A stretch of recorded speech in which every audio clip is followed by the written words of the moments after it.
সিহঁতৰ ঘৰৰ পৰিৱেশটো এতিয়া খুব ভাল নহয়। সি চাগে সেইবোৰতে ব্যস্ত হৈ আছে। তুমি দুদিনমান চোৱা, চিটুৱেশ্যনটো নৰ্মেল হ'লে সি তোমাক নিজে নিজে ফোন কৰিব। চাওকচোন, ঘূৰি পকি আকৌ আপোনালোককেই লগ পালোহি। চিন্তা নকৰিব, পুৰণি কথাবোৰ কাকো নকওঁ।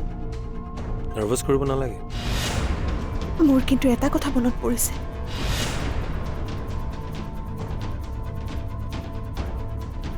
বিয়াৰ দিনা ঠিক দৰা অহাৰ আগে আগে দেউতাই মোক একাষৰীয়াকৈ মাতি লৈ গৈছিল।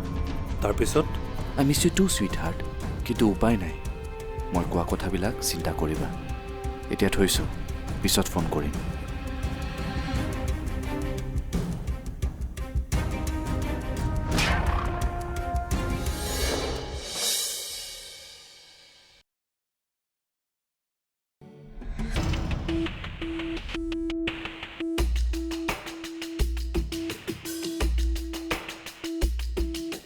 স্যাৰ, এইটো পোষ্টমৰ্টেম ৰিপৰ্ট।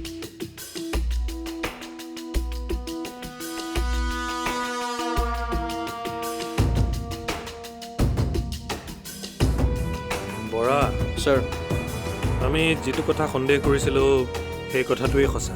কোনটো কথা ছাৰ? যে মাধৱ দত্তৰ ঘটনাটোত ৰহস্যৰ কোণ আছে। এই পোষ্টমৰ্টেম ৰিপৰ্টটোৱে তাকে প্ৰমাণ কৰিছে। মানে ইয়াত স্পষ্টভাৱে লিখা আছে যে মাধৱ দত্তক প্ৰথমে হত্যা কৰা হৈছিল আৰু তাৰ পিছত হেং কৰা হৈছিল। আচৰিত। তেনেহ'লে ছুইচাইড নোটটো ছুইচাইড নোট যদি হত্যাই কৰা হৈছিল, ছুইচাইড নোট ক'ৰ পৰা আহিব? তেনেহ'লে ছাৰ এই ঘটনাটো এটা পূৰ্ব পৰিকল্পিত হত্যাকাণ্ড। একজেক্টলি। আৰু হত্যাকাৰী কোনো বাহিৰৰ মানুহ নহয়, ঘৰৰ ভিতৰৰে কোনোবা হ'ব।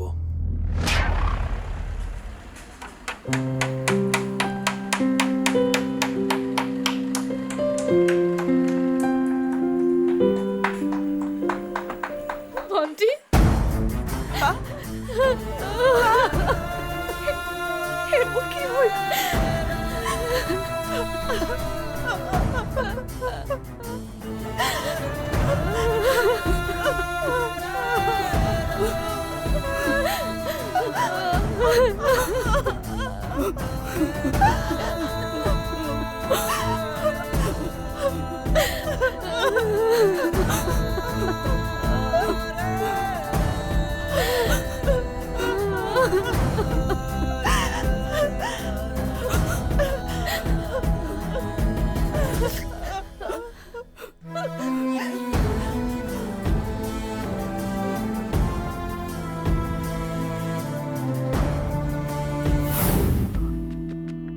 মাধৱ দত্তৰ কেছটোৰ বিষয়ে আপোনাৰ সৈতে কিছু আলোচনা কৰিবলগীয়া আছিল। হয়, তেখেতৰ বিষয়ে মোৰ যিখিনি কথা জ্ঞাত মই সকলোখিনি আপোনালোকক জনাম। পোষ্টমৰ্টেমৰ ৰিপৰ্ট আৰু আমাৰ ইনভেষ্টিগেশ্যনৰ মতে ই ছুইচাইড নহয়, ই এটা মাৰ্ডাৰ। কি কৈছে আপোনালোকে? এইটো কেনেকৈ সম্ভৱ? এই পোষ্টমৰ্টেম ৰিপৰ্টটোত সকলো লিখা আছে, আপুনি ইচ্ছা কৰিলে পঢ়ি চাব পাৰে। আচলতে তেওঁৰ গাত নখৰ আচুৰ আৰু তেনেধৰণৰ দাগ দেখা গৈছিল। তাতকৈ ডাঙৰ কথা হ'ল এই পোষ্টমৰ্টেম ৰিপৰ্টত স্পষ্ট লিখা আছে যে তেওঁক প্ৰথমে হত্যা কৰা হৈছিল আৰু তাৰ পিছত হেং কৰা হৈছিল। আপোনালোকে হাজাৰবাৰ ক'লেও এই ক্ষেত্ৰত মই একমত নহয়। জীৱনটোক লৈ দেউতাই মোক কৈছিল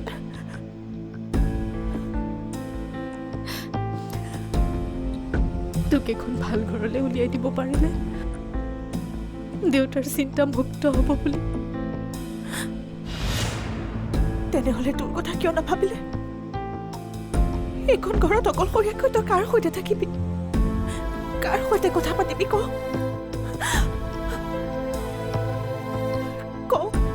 নকওঁ কিয়? মোৰ কথাটো থৈছিল ভণ্টি, ভগৱান আছে নহয়, ভগৱানে নিশ্চয় মোৰ বিষয়ে কিবা এটা ভাবিব। তোৰ জীৱনটো গতি নলগালৈকে মই তোক এৰি থৈ নাযাওঁ বা।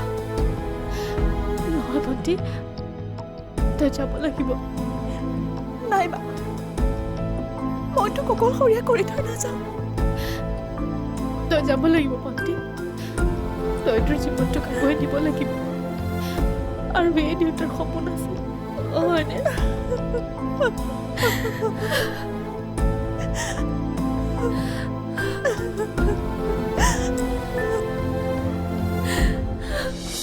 আপোনাৰ মাধৱ দত্তৰ লগত এটা সম্পৰ্ক আছিল। আপুনি তেওঁক যিমান ভালকৈ জানে আনে হয়তো নাজানে। কথাটো সঁচা। কিন্তু আপুনিতো গুৱাহাটীত থাকে, মাধৱ দত্তৰ সৈতে যোগাযোগ কেনেকৈ হয়? টেলিফোনত যোগাযোগ থকাৰ উপৰিও বিভিন্ন কামত গুৱাহাটীলৈ গ'লে তেখেত মোৰ ওচৰলৈ এবাৰ আহে আৰু তেখেতৰ পৰাই মই গাঁওখন আৰু অঞ্চলটোৰ খবৰবোৰ লওঁ। শুনিছোঁ আপোনাৰ ইচ্ছাক সন্মান জনাই আপোনাৰ নাতিয়ে মাধৱ দত্তৰ ছোৱালীক বিয়া কৰাইছে। কথাটো সঁচা? সম্পূৰ্ণ সঁচা। আপুনি বাৰু মাধৱ দত্তৰ ছোৱালীক কিয় পচন্দ কৰিলে? তাৰো এটা কাহিনী আছে।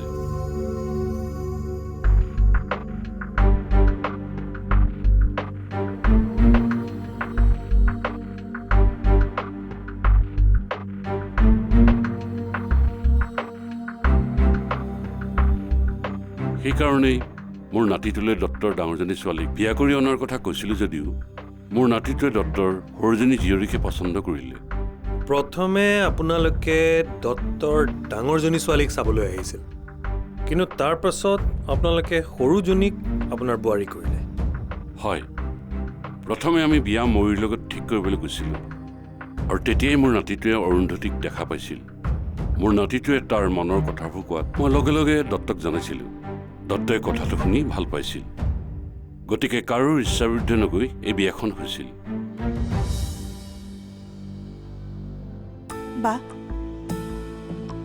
এবাৰ ভালকৈ ভাবচোন, দেউতাই বাৰু কি কি কাৰণত এই কাম কৰিব পাৰে? মই একো ভাবি পোৱা নাই ভণ্টি। দেউতাই বাৰু বিয়াখনৰ কাৰণে বহুত ধাৰ লৈছিল নেকি? আজি 4 দিন হ'ল। দেউতাই যদি কাৰোবাৰ পৰা ধাৰ ল'লে হয়, অন্ততঃ কোনোবা এজনটো বিচাৰি আহিলে হয়। দেউতাৰ পাছবুক, পেঞ্চনৰ সকলো হিচাপ মোৰ লগত আছে। তোৰ বিয়া বুলি দেউতাই মোৰ লগতে গৈ বেংকৰ পৰা পইচা উলিয়াই আনিছিল। মই জনাত দেউতাই কাৰোৰ পৰা ধাৰ লোৱা নাই ভণ্টি। দেউতাৰতো কাৰো লগত শত্ৰুতাও নাছিল, কোনো বেমাৰ আজাৰো নাছিল। এবাৰ দেউতাৰ ৰুমলৈ যাব লাগিব। ঘটনাটো হোৱাৰ পিছত মই দেউতাৰ ৰুমলৈ এবাৰো যোৱা নাই। ৰুমটোত সোমালে এনেকুৱা লাগে যে দেউতা এতিয়াও জীয়াই আছে। দেউতাই জানো নিজৰ ইচ্ছা মতে এনেকুৱা এটা কাম কৰিব ভণ্টি। বলচোন বা, মোক দেউতাৰ কোঠাটোলৈ লৈ বল। চাচোন বা, এই কাপোৰবোৰৰ পৰা দেউতাৰ গাৰ গোন্ধটো এতিয়াও যোৱা নাই।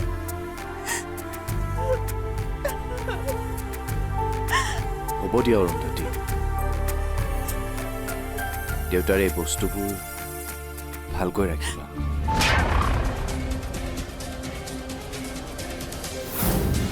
সেইজন আকৌ কোন?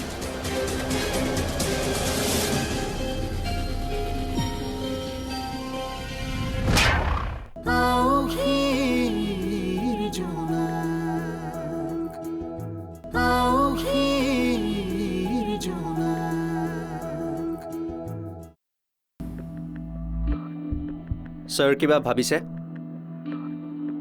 মানুহজনে কোৱা সকলোখিনি কথাই সঁচা, তাত মোৰ কোনো সন্দেহ নাই। তেওঁ কোৱা ঘটনাটো গাঁৱৰ আন মানুহৰ পৰাও শুনিছোঁ, কিন্তু এই প্ৰণৱ চৌধুৰী ল'ৰাটোৰ ওপৰত মোৰ সন্দেহ আছে। কেনেকুৱা সন্দেহ ছাৰ? সঁচাকৈয়ে তেওঁৰ ইমান মানৱতা আছেনে? মানুহৰ প্ৰতি ইমান দৰদ যে অন্ধ ছোৱালী এজনী প্ৰথমবাৰ দেখিয়ে প্ৰেমত পৰিল, বিয়া কৰাব খুজিলে। তেওঁক মই আগতেও লগ পাইছোঁ। মই তেতিয়া লগ পাওঁতে তেওঁৰতো এনে কোনো বিশেষ গুণ মই দেখা পোৱা নাছিলোঁ। হঠাৎ ইমানবোৰ গুণ ক'ৰ পৰা আহিলে আচৰিত গণ্ডগোলটো তাতেই নেকি?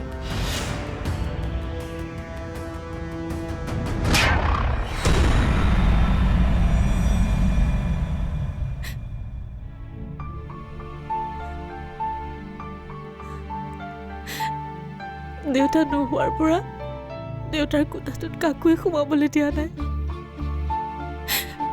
দেউতাই আগতে কোনোবা সোমালে বেয়া পাইছিল, দেউতাৰ বস্তুবোৰ বেচিছিল হয় বুলি। সেইকাৰণে মই কাকো সোমাবলৈ দিয়া নাই আৰু সদায় এনেকেই ৰাখি। চাচোন বা, এই কাপোৰবোৰৰ পৰা দেউতাৰ গাৰ গোন্ধটো এতিয়াও যোৱা নাই।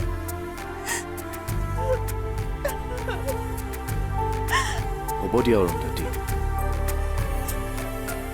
দেউতাৰ এই বস্তুবোৰ ভালকৈ ৰাখিবা। দেউতা নাথাকিলেও আমাৰ মনত সদায় জীয়াই থাকিব। এতিয়া আহা, বাহিৰত মানুহ আহিছে। মোক অলপ সময় দেউতাৰ স্মৃতিবোৰৰ লগতে থাকিবলৈ দিয়কচোন। কোঠাটোত সোমাই থাকিলে তোমাৰ মনটো আৰু বেয়া লাগিব। আহা, বাহিৰলৈ ব'লা।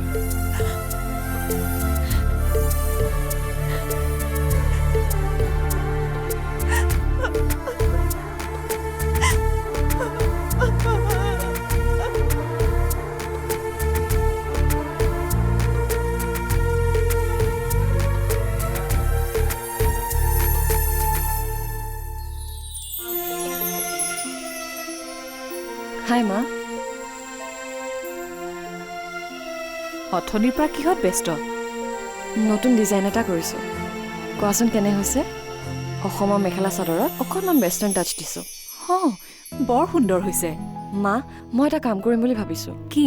অসমত আৰু কিছুদিন থাকি কটেজ ইণ্ডাষ্ট্ৰীৰ ওপৰত অকণমান ৰিচাৰ্চ কৰোঁ। অসমৰ চেৰিকালচাৰৰ ওপৰত নলেজখিনি গোটাব পাৰিলে ইন ফিউচাৰ নিজাকৈ কিবা এটা কৰিব পাৰিম। পিছে তোমাৰ কোম্পানীৰ কি হ'ব? কিছুমান কাম ঘৰত বহিও কৰিব পৰা যাব। I mean work from home. এইটো টপিকত অন্তত এবছৰ ৰিচাৰ্চ কৰাৰ প্ৰয়োজন। তেতিয়াহে কথাবোৰ বুজি পাম।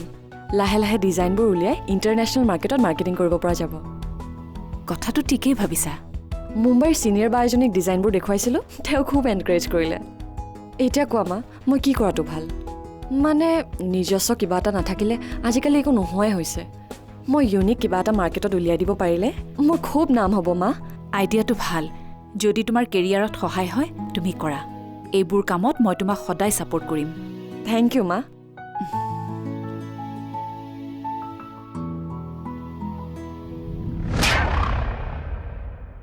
কি যে সমস্যা কিছুমান দেই। ক'ত যে আহি মই ফচি গ'লোঁ। কেতিয়া জানো এই ভোগজান এৰি মই গুৱাহাটীলৈ যাব পাৰিম, ভগৱানেহে জানে।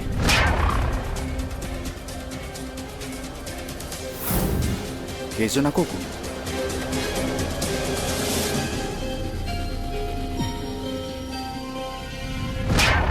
কোনে বাৰু ৰাস্তাৰ পৰা এনেকৈ জুমাজুমি কৰি আছিল? দেউতা, আপুনি কেতিয়া আহিলে? এইমাত্ৰ। থানালৈ গৈছিল নহয়, কি ক'লে? ঘটনাটো দেখোন ডাঙৰেই। ঘটনাটো ডাঙৰ মানে কি হ'ল? পুলিচে ক'ব খুজিছে এয়া আত্মহত্যা নহয়, এয়া এটা হত্যাকাণ্ড। কি? পুলিচৰ হাতত প্ৰমাণো আছে। পষ্টমৰ্টেম ৰিপৰ্টত হত্যাকাণ্ড বুলিয়ে আছে। এতিয়াও কথাটো মোৰ বিশ্বাস হোৱা নাই। কেনেকৈ হত্যা হ'ব পাৰে? দত্তৰ নিচিনা মানুহজনক। হে ভগৱান, এইবোৰ কি আচৰিত ঘটনা। দত্তৰ লগত কাৰ কি শত্ৰুতা আছে? আজিকালি লগেই নোপোৱা হ'লো নহয়। তাতে আকৌ আজিকালি সাংসাৰিক মানুহ, অধিক ব্যস্ততা। ভাল লাগিছে দেখি। অ' বাই দ্য ৱে, গুৱাহাটীলৈ কেতিয়া যাবা? শ্ৰাদ্ধ শেষ হ'ল যেতিয়া কাইলৈ গুৱাহাটীলৈ যাম বুলি ভাবিছোঁ। আৰু তোমাৰ সেই আগৰ গাৰ্লফ্ৰেণ্ডজনীৰ কি খবৰ? গাৰ্লফ্ৰেণ্ড?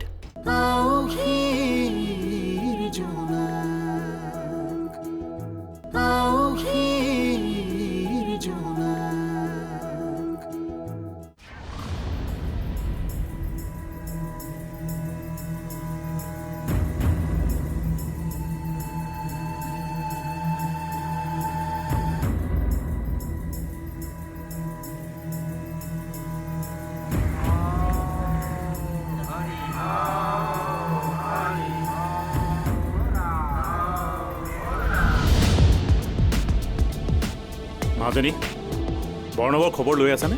লৈছোঁ দেউতা। আজি শহুৰেকৰ শ্ৰাদ্ধ। মোক কোৱা মতে শ্ৰাদ্ধ শেষ কৰিয়ে গুৱাহাটীলৈ উভতিব।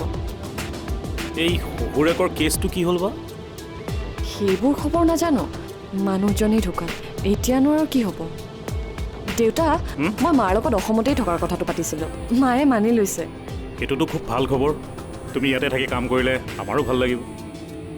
এতিয়া বৰ্ণৱ এই সকলোবোৰ কামৰ পৰা ফ্ৰী হ'লেই আমাৰ প্লেনিং মতে কামবোৰ কৰিব পৰা যাব। সময় গৈ আছে, কিন্তু তোমালোকে সোনকালে কাম আৰম্ভ কৰা। আৰু বৰ্ণৱক ক'বা মইতো তাক হেল্প কৰিবলৈ সদায় ৰেডি হৈ আছোঁ। এই ঘটনাটো নহ'লে ইমান দিনে আমাৰ প্লেনিং মতেই কামবোৰ কৰিব পৰা গ'ল হয়।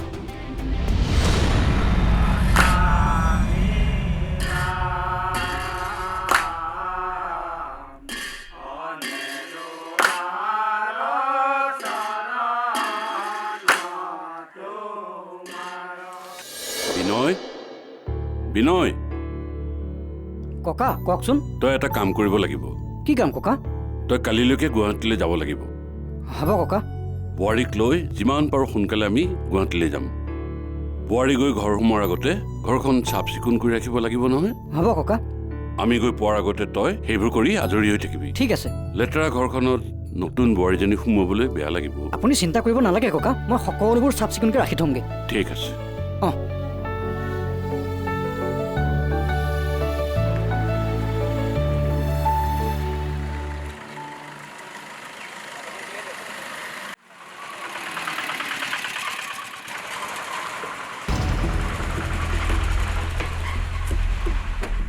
কি খবৰ? কিয় চিনি পোৱা নাই? ভালেই, চিনি পাইছোঁ। আজিকালি লগেই নোপোৱা হ'লো নহয়। তাতে আকৌ আজিকালি সাংসাৰিক মানুহ, অধিক ব্যস্ততা। ভাল লাগিছে দেখি। অ' বাই দ্য ৱে, গুৱাহাটীলৈ কেতিয়া যাবা? শ্ৰাদ্ধ শেষ হ'ল যেতিয়া কাইলৈ গুৱাহাটীলৈ যাম বুলি ভাবিছোঁ। আৰু তোমাৰ সেই আগৰ গাৰ্লফ্ৰেণ্ডজনীৰ কি খবৰ? গাৰ্লফ্ৰেণ্ড?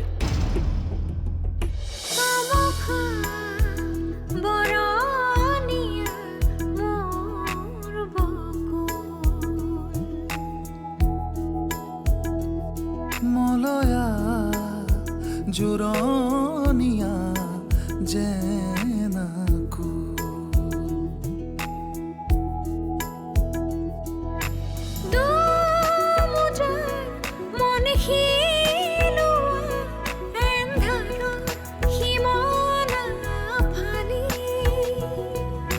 মৌনতাৰ ৰ'দ বি